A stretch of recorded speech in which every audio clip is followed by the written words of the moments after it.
Алқама отарди өлім төсегінде, ұлын айтқан өсиетінде, оларды былайша тізбектеп шыққан. Әй ұлым, егер адамдармен достасу қажет болса, мынадай адаммен дос бол. Егер оған қызмет қылсаң, сені қорғайтын болсын. Егер бірге болсаң, саған сән беретін болсын. Сені кедейлік қысса, қарасатын болсын. Сондай-ақ сен жақсылық ұсынғанда, жақсылық ұсынатын.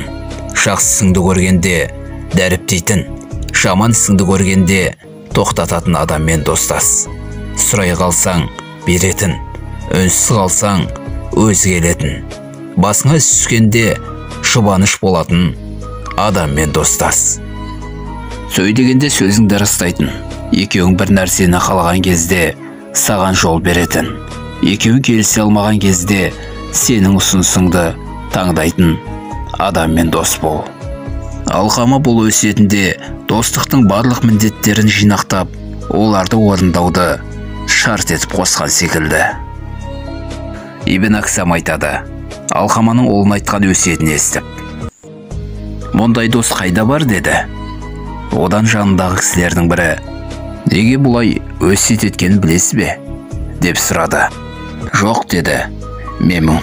Сонда әлгі кісі, Алқама ұлына ешкіммен дос болма дегісі келді дейді. Хакімдердің бірі сырыңды сақтай алатын, кемшілігіңді жасыра алатын, қиыншылықта жаныңнан табылатын, қуанышта ортақтасатын, жақсылығыңды асырып, жамандығыңды жасыра алатын адаммен ғана достас.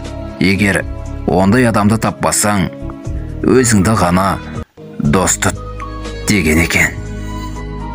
Баяғыда бір данышпаннан сұраған екен, достықтың неше түрі бар деп. Сонда данышпан тұрып, достықтың екі түрі бар. Бірі адал достық болса, екіншісі амал достық. Сонда бұларды қалай ажырата аламыз дегенде, амал достықтың өмірі қысқа болады. Адал достық бұл өмірлік нұсқа болады деген екен. Жаман дос көлеңке секілді екен. Басында күнің жарқырап тұрса қашып құтыла алмайсың. Ал қара бұлт шалса, іздеп таба алмайсың. Баршамызға Алла адал достарды жолықтырсын. Аман болайық.